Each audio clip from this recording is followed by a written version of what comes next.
Tamil Nadu government versus वहाँ के जो गवर्नर हैं आर एन रवि जी, उनके ऊपर उनके बीच की कन्फ्लिक्ट को लेके सुप्रीम कोर्ट ने एक बड़ी रूलिंग दी है जो हमारे लिए बहुत बहुत एक्सट्रीमली इंपॉर्टेंट है, पर्टिकुलरली सेंटर स्टेट रिलेशन की जब हम बात करते हैं उस मामले में। इस रूलिंग का आने वाले टाइम में बहुत बड़ा इम्पैक्ट रहेगा आपकी पॉलिटिकली। ये एक्सट्रीमली इंपॉर्टेंट है कि आप इनसे रिलेटेड, इस रूलिंग से रिलेटेड जो जो भी डिक्लेरेशन हुए हैं उनको याद रखें।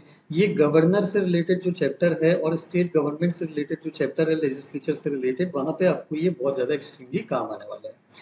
तो इस रूलिंग को डिस्कस करते हैं कि इस रूलिंग का इशू क्या था, बैकग्राउंड क्या था और उसमें सुप्रीम कोर्ट ने रूलिंग क्या दी है बेसिकली, ताकि उस चीज़ को करेक्ट किया जा सके। But before I move on, मैं आपको एक चीज़ से अपडेट कराना चाहूँगा। हमारे यूपीएससी का जो कोर्स है ये लॉन्च हो चुका है, ये नेक्स्ट मंथ स्टार्ट होने वाला है, मई के एंड पे। और इसमें ये सारे फीचर्स जो हैं आपको प्रोवाइड किए जाएंगे जो आपको बहुत ही नीडफुल होते हैं यूपीएससी के प्रिपरेशन के लिए। सबसे इंपॉर्टेंट चीज़, ये कोर्स बहुत ही नॉमिनल प्राइस पे रहेगा और इसमें सबसे इंपॉर्टेंट चीज़ रहेगी कि इसमें फुल फ्री रिफंड गारंटी रहेगी मेरे एंड से, पर्सनली आपको एश्योर्ड प्रॉमिस के फॉर्म में। ये सारी चीज़ें पर्सनली मैं खुद ही आपको प्रोवाइड कराने वाला हूँ और मैं आपके साथ खुद ही स्टे करूंगा till the end of the whole year, आपका पूरा सिलेबस कंप्लीट कराने के लिए भी और आपको प्री मेंस इंटरव्यू के लिए प्रिपेयर कराने के लिए भी। एंड सिंस मैं आपको एंड टू एंड यहाँ पे साथ में आपके साथ प्रिपेयर करवाऊंगा, इसमें कोर्स में सीट्स जो हैं वो लिमिटेड रखी हैं ताकि मैं आपको एक एक पर्सन पे, एक एक इंडिविजुअल पे ध्यान दे पाऊँ। तो अगर आप इस यूपीएससी कोर्स के लिए एनरोल करना चाहते हैं तो मुझे इस नंबर पे इंक्वायरी या रजिस्ट्रेशन के लिए कॉन्टैक्ट, कॉल या व्हाट्सएप मैसेज कर सकते हैं। I be available for you as soon as possible as I can. UPSC के कोर्सेज की बात करें तो दो कोर्सेज यहाँ पे रहेंगे, foundation course and comprehensive course, depending on the need you feel about you कि आपको किस लेवल की सपोर्ट की मेरे एंड से जरूरत है। बट डोंट वरी, आप कोई सा भी कोर्स ऑप्ट करते हैं मेरे एंड से आपको बहुत परफेक्ट टाइप का सपोर्ट यहाँ पे मिलने की मेरी पूरी पूरी कोशिश रहेगी। This is what I personally commit to you.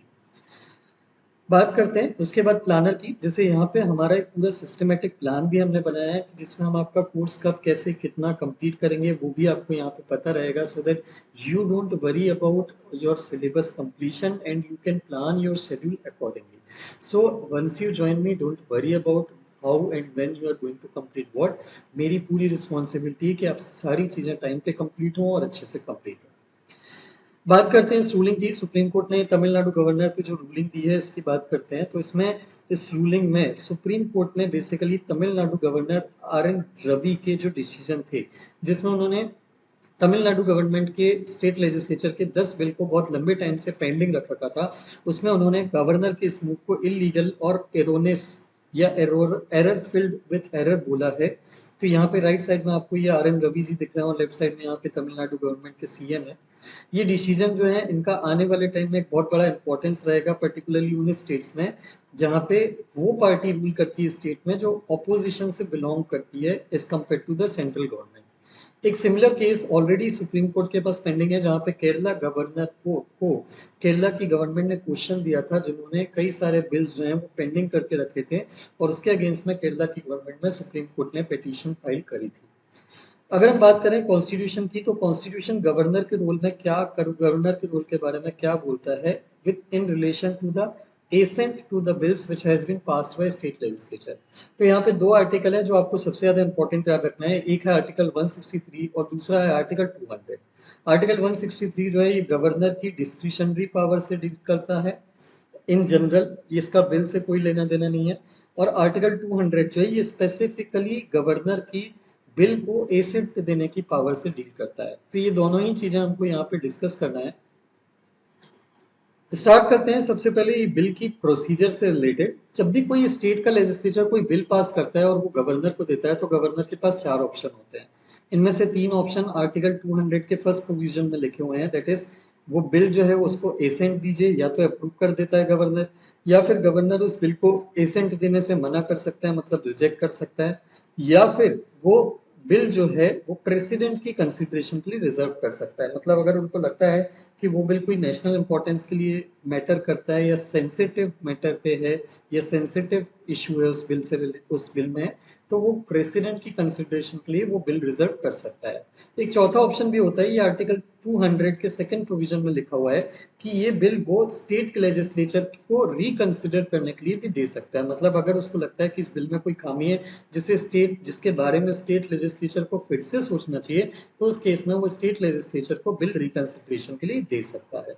तो आर्टिकल 200 ये बोलता है कि जब भी कोई बिल लेजिस्लेटिव असेंबली पास करता है तो वो गवर्नर को प्रेजेंट किया जाता है, और गवर्नर या तो उसको एसेंट देता है या तो एसेंट विदहोल्ड करता है, या बिल रिकंसिडरेशन या प्रेसिडेंट की कंसिडरेशन के लिए रिजर्व करता है।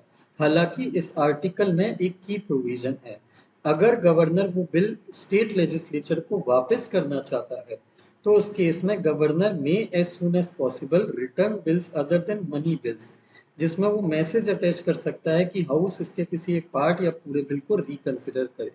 और अगर लेजिस्लेटिव हाउस उस बिल को रिकंसिडर करने के बाद गवर्नर को वापस देता है, तो गवर्नर शैल शैल यहाँ पे वर्ड बहुत इंपॉर्टेंट है, governor shall not withhold assent therefrom. मतलब गवर्नर उस केस में वो अप्रूव करने से बिल को मना नहीं कर सकता। जो गवर्नमेंट, ये जो प्रोविजन आपने पढ़े, गवर्नमेंट और गवर्नर के बीच में जो टसल आती है वो यहीं पे आती है। जैसे मैंने आपको बोला यहाँ पे कि अगर गवर्नर के पास कोई बिल आता है तो वो अगर चाहता है कि लेजिस्लेचर उसको फिर से कंसीडर करे, तो वो as soon as possible legislature को रिटर्न दे सकता है। लेकिन ये as soon as possible constitution में डिफाइंड नहीं है। यहाँ पे ये बहुत ही एम्बिगुअस है कि कितने टाइम फ्रेम के अंदर इनको ये बिल जो है वो रिटर्न कर देना चाहिए स्टेट की लेजिस्लेचर को। और इसी चीज को जो स्टेट की लेजिस्लेचर हैं वो एक्सप्लॉइट करती हैं। एक्सप्लॉइट ऐसे करती हैं कि गवर्नर जो है उसको लार्ज लार्ज लार्ज बहुत इनडेफिनिट पीरियड के लिए बिल को पेंडिंग रखते हैं, ना तो उसको रिटर्न करते हैं ना तो उसको अप्रूव करते हैं। क्वेश्चन यहाँ पे ये आता है कि क्या गवर्नर किसी बिल पे हमेशा के लिए बैठा रह सकता है? क्योंकि अगर वो ऐसा कर सकता है, अगर उसका एज सुन एज पॉसिबल का मतलब है कि वो इनडेफिनिट पीरियड के लिए उस बिल पे बैठ सकता है, तो ये एक तरह से इलेक्टेड गवर्नमेंट या चुनी हुई सरकार जो है उसको पैरालाइज करने जैसा काम हो गया। क्योंकि वो इलेक्टेड गवर्नमेंट अगर किस अपने स्टेट में कोई कानून बना के कोई चीज चेंज करना चाहती है तो उस केस में वो नहीं कर पाएगी। यही तमिलनाडु की गवर्नमेंट का सुप्रीम कोर्ट में आर्गुमेंट था कि गवर्नर जो है ये वर्चुअली उनके बिल को पेंडिंग रख के, ना तो उसको अप्रूव करके ना हमको वापस देके ना तो उसको रिजेक्ट करके, पॉकेट वीटो का टाइप का एक वीटो प्रैक्टिस करते हैं। पॉकेट वीटो का मतलब होता है जब गवर्नर या प्रेसिडेंट किसी गवर्नमेंट के डिसीजन पे या बिल पे ना तो कोई एक्शन लेते हैं ना तो उसको कोई रिटर्न करते हैं, बल्कि उसको पेंडिंग छोड़ देते हैं इंडेफिनिट पीरियड के लिए, तो उसको बोलते हैं पॉकेट वीटो प्रैक्टिस करना। जब गवर्नर का साइड आता है तो गवर्नर सुप्रीम कोर्ट में यहाँ पे क्या बोलते हैं कि जब वो पेंडिंग रख रहे हैं किसी बिल को तो वो एक तरह से उस पर अपनी डिस्क्रिशनरी पावर प्रैक्टिस कर रहे हैं। आर्टिकल 163 जो अभी मैंने आपको ऊपर बताया था, आर्टिकल 163 बोलता है कि कभी कोई ऐसी बात आती है जिसमें गवर्नर को डिसाइड करना हो कि वो क्या करना चाहता है, तो वो अपने डिस्क्रिशन पे जो भी चीज डिसाइड किया करेगा वो चीज फाइनल मानी जाएगी। और अगर यहाँ पे वो अपना डिस्क्रिशन यूज करता है कि मुझे अपना बिल यहाँ पे पेंडिंग रखना है, तो उस केस में आर्टिकल 163 वहां पे वो चीज अलाउ करता है। लेकिन सुप्रीम कोर्ट की फिलॉसफी के हिसाब से ये डिस्क्रिशन आर्बिट्रेरली या पर्सनल प्रेफरेंस पे यूज नहीं किया जा सकता है। इसका मतलब गवर्नर का जस्ट बिकॉज गवर्नर का मूड नहीं है कोई चीज पास करने का तो वो उसको इंडेफिनिट पीरियड के लिए पेंडिंग रख सकता है, दिस इज नॉट अलाउड। अगर वो उस चीज को पेंडिंग रख रहे हैं तो उसके लिए कोई एक सिंसियर या कोजेंट रीजन यहाँ पे होना चाहिए। इसके साथ साथ में आर्टिकल 200 जो है ये वर्ड शेल यूज करता है। अभी मैंने आपको ऊपर बताया था कि वहां पे शेल वर्ड लिखा हुआ है। शेल वर्ड का मीनिंग है कि गवर्नर के लिए यहाँ पे मैंडेटरी है कि उसको बिल को जितने जल्दी से जल्दी हो सके, या स्टेट की लेजिस्लेचर अगर उनको बिल दे रही है तो उनको वो पास करना ही करना चाहिए। इस मामले पे सुप्रीम कोर्ट ने पहले क्या बोला है, जैसे पहले भी ऐसे कुछ केसेस आए हैं जिसमें डायरेक्ट तो नहीं लेकिन इनडायरेक्ट रेफरेंस आए हैं कि गवर्नर इंडेफिनिट पीरियड के लिए स्टेट लेजिस्लेचर के बिल को पेंडिंग रखते हैं। तो 2016 में केस में अरुणाचल प्रदेश असेंबली केस में सुप्रीम कोर्ट ने इस एस्पेक्ट को एक बहुत ब्रीफ तरीके से डिस्कस किया था। ये केस मेनली उसके लिए नहीं था बट वो मैटर आया था डिस्कशन के लिए, इसलिए वहाँ पे सुप्रीम कोर्ट ने उस बारे में ब्रीफ में बात करी थी। उन्होंने वहाँ पे ये बोला था कि गवर्नर जो है किसी भी बिल को इनडेफिनेटली विदहोल्ड करने से, एसेंट देने से मना नहीं कर सकते। और उनको अगर लगता है कि वो बिल अच्छा नहीं है तो उनको असेंबली को वो बिल रिटर्न करना चाहिए विथ अ मैसेज। और उसमें उनकी रिकमेंडेशन भी अटैच हो सकती है।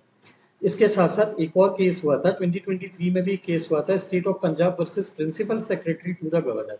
इस केस में भी सुप्रीम कोर्ट ने इसी टाइप का एक केस सुना था जो आम आदमी पार्टी लेड गवर्नमेंट पंजाब में जो आम आदमी पार्टी की गवर्नमेंट है और उस टाइम के जो गवर्नर थे बनवारी लाल पुरोहित उनके बीच में भी एक ऐसा ही सिमिलर टाइप का केस फंसा था जिसमें स्टेट गवर्नमेंट सुप्रीम कोर्ट के पास ये बोल के गया था कि गवर्नर ने कुछ बिल का अप्रूवल देने से मना कर दिया है ऑन द ग्राउंड या उस बेसिस पे कि असेंबली के 2 सेशन जो हैं ये परफेक्टली कॉन्स्टिट्यूशनली लीगल नहीं है।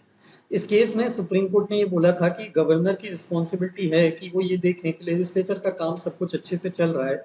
लेकिन इस मामले में या इस पावर का या इस जो रिस्पॉन्सिबिलिटी है उसका ये मतलब नहीं है कि वो लॉ मेकिंग की स्टेट लेजिस्लेचर की लॉ बनाने की जो पावर है उसके नॉर्मल कोर्स को वो डिस्टर्ब करें बिना किसी अननेसेसरी बात के।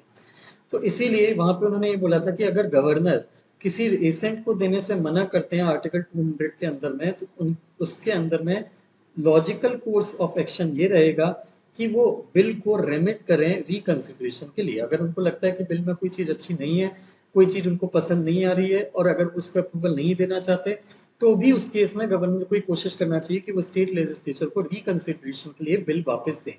लेकिन यहाँ पे सुप्रीम कोर्ट ने ये नहीं बोला कहीं पे भी कि वो कितने दिन के अंदर वापस दे लेना चाहिए। तो मतलब एक तरह से गवर्नर की जो डिस्क्रिशनरी पावर है कि वो कितने भी टाइम के लिए बिल को रिजर्व करके रखते हैं उस चीज पे कोई भी करेक्शन उन्होंने नहीं किया। तो तमिलनाडु के केस में डिफरेंट क्या हुआ? तमिलनाडु का केस इसलिए लैंडमार्क है क्योंकि पहले जो सुप्रीम कोर्ट ने बोला था कि गवर्नर को केस या जो भी बिल है वो जल्दी से जल्दी कोर्ट को या लेजिस्लेचर को वापस देना चाहिए। वहां पे उन्होंने टाइम लिमिट अब प्रिस्क्राइब कर दी। तमिलनाडु के केस में उन्होंने गवर्नर को ये बता दिया कि आपको कितने कितने दिन के अंदर जो है वो बिल वापस दे देना चाहिए। तो यहाँ पे उन्होंने क्या बोला कि अगर आप जैसे सीधा सा रूल ये बोला है उन्होंने कि अगर आप बिल को एसेंट देते हैं तो ठीक है, अगर आप उसे अप्रूव कर देते हैं तो ठीक है।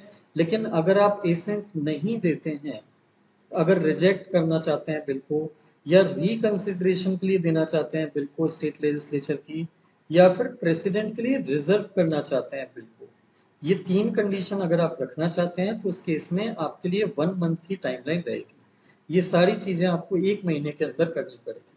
अगर आप बिल को रिकंसिडरेशन के लिए दे रहे हैं, मतलब पार्लियामेंट के लिए स्टेट लेजिस्लेचर के लिए रिकंसिडरेशन के लिए देना चाहते हैं स्टेट गवर्नमेंट की काउंसिल या काउंसिल ऑफ मिनिस्टर्स जो होता है उसकी रिकमेंडेशन के अगेंस्ट में या प्रेसिडेंट के लिए बिल को रिजर्व करना चाहते हैं स्टेट काउंसिल की रिकमेंडेशन के अगेंस्ट में, तो यहाँ पे आपके लिए मैक्सिमम पीरियड रहेगा 3 मंथ। मतलब अगर काउंसिल ने एडवाइस मना किया है कि आप प्रेसिडेंट के लिए वो रिजर्व मत बिल करिए, रिजर्व प्रेसिडेंट के लिए वो बिल रिजर्व मत करिए या फिर आप स्टेट लेजिस्लेचर के पास वापस मत भेजिए, तो उस केस में उनको 3 महीने में डिसीजन लेना होगा। लेकिन अगर वो अपने मन से डिसीजन ले रहे हैं, स्टेट काउंसिल का उसमें कोई रिस्ट्रिक्शन नहीं है, उन्होंने एडवाइस ऐसी नहीं दी है, तो उस केस में उनको 1 महीने के अंदर डिसाइड करना होगा कि वो बिल रिजेक्ट करना चाहते हैं, वो बिल को प्रेसिडेंट के लिए रिजर्व करना चाहते हैं या फिर स्टेट लेजिस्लेचर को रिटर्न करना चाहते हैं किसी भी केस में। तो ये टाइमलाइन आपको यहाँ पे याद रखना है जो सुप्रीम कोर्ट ने यहाँ पे इस केस में दिया है। इसका सिर्फ एक ही एक्सेप्शन रहेगा, एक्सेप्शन ये रहेगा कि जब बिल सेकेंड राउंड में जो प्रेजेंट किया उन्होंने वो गवर्नर ने वो फर्स्ट इंस्टेंस में जो किया था वो उससे अलग है।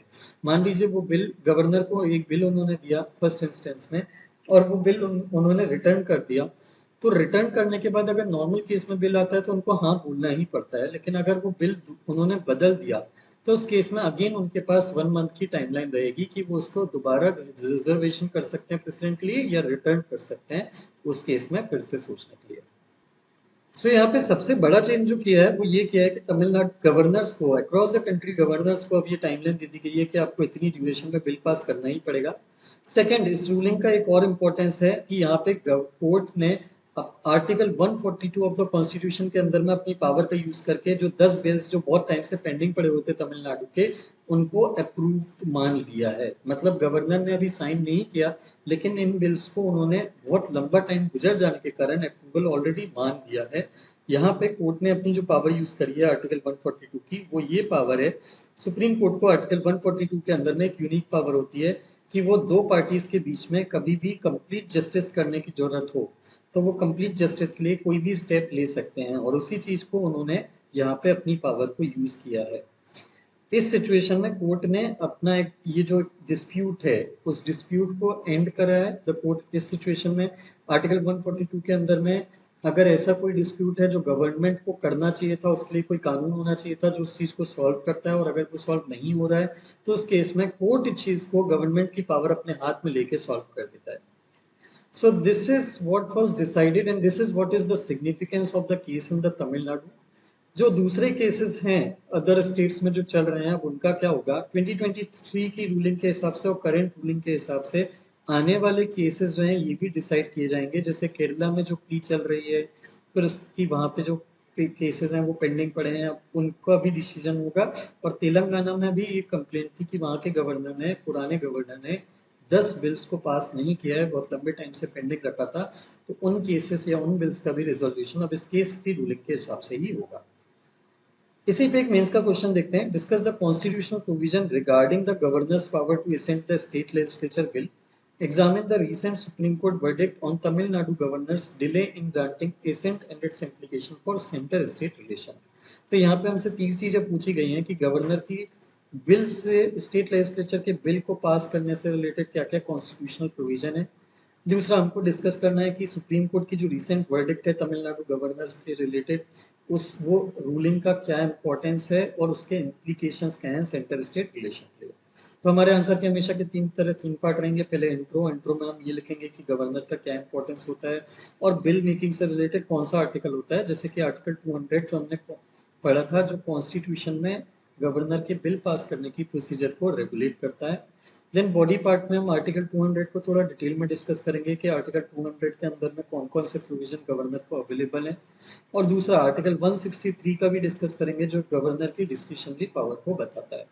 Then second part of body में हम सुप्रीम कोर्ट की जो वर्डिक्ट है तमिलनाडु के लिए वो बताएंगे, जिसमें उन्होंने अलग अलग टाइमलाइन प्रिस्क्राइब करी है। गवर्नर किससे को के पास जब बिल आता है तो उनको कितनी कितनी ड्यूरेशन में वो चीज़ कवर करना है वो बताने के लिए।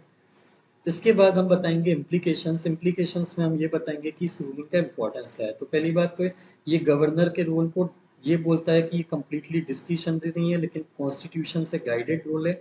दूसरा, गवर्नर के ऑफिस के रोल को या मिसयूज को ये प्रिवेंट करने का काम करता है। तीसरा, ये फेडरल स्ट्रक्चर को और स्ट्रॉन्ग बनाता है और डेमोक्रेटिक अकाउंटेबिलिटी बढ़ाता है। और चौथा, ये आने वाले टाइम में जो पेंडिंग केसेस हैं related to bills made pending by the governor of the state, उनकी भी रूलिंग को या उनके भी डिसीजन को इन्फ्लुएंस करेगा। कंक्लूजन पार्ट में हम ये लिखेंगे कि जजमेंट जो है स्पिरिट ऑफ कोऑपरेटिव फेडरलिज्म को अपहोल्ड करता है। कैसे ये करता है ये हमने यहाँ पे देख लिया। और इसी से रिलेटेड गवर्नमेंट मेजर्स और उनके लिए रिकमेंडेशन। ऑलवेज रिमेंबर, आंसर हमेशा कंस्ट्रक्टिव मोड में होना चाहिए और गवर्नमेंट के लिए कोई ना कोई पॉलिसी मेकिंग के लिए स्टेप जरूर रिकमेंडेड होना चाहिए। तो यहाँ पे गवर्नमेंट के लिए रिकमेंडेशन ये है कि सेंटर भी ऐसी कोई गाइडलाइन या टाइमलाइन इशू करने की बात कर सकती है आर्टिकल 200 के अंदर में गवर्नर्स के लिए।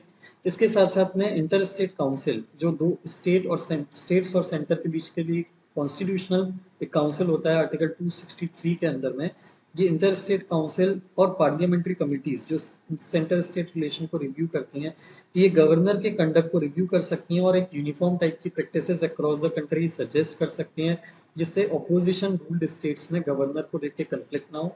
और लास्ट में गवर्नर के से रिलेटेड कॉन्स्टिट्यूशनल रिफॉर्म्स या अमेंडमेंट्स हमको करना चाहिए ताकि गवर्नर टाइम बाउंड मैनर में सारी चीज़ों को कंप्लीट करे। This will complete our answer and this completes our issue related to Tamil Nadu ruling. I hope this issue is clear to you. If you like the video, please do share it with your friends who are preparing for the exam. And अगर इस lecture की PDF अगर आप download करना चाहते हैं तो इसका PDF हमारे टेलीग्राम के चैनल पे आपको मिल जाएगा, आप वहाँ पे जाके उसे डाउनलोड कर सकते हैं। Apart from that we also have an Instagram page जिसकी लिंक भी आपको इस वीडियो के डिस्क्रिप्शन बॉक्स में मिल जाएगी, आप उससे हमसे इंटरेक्ट करने के लिए फॉलो कर सकते हैं। Thank you very much for watching the video.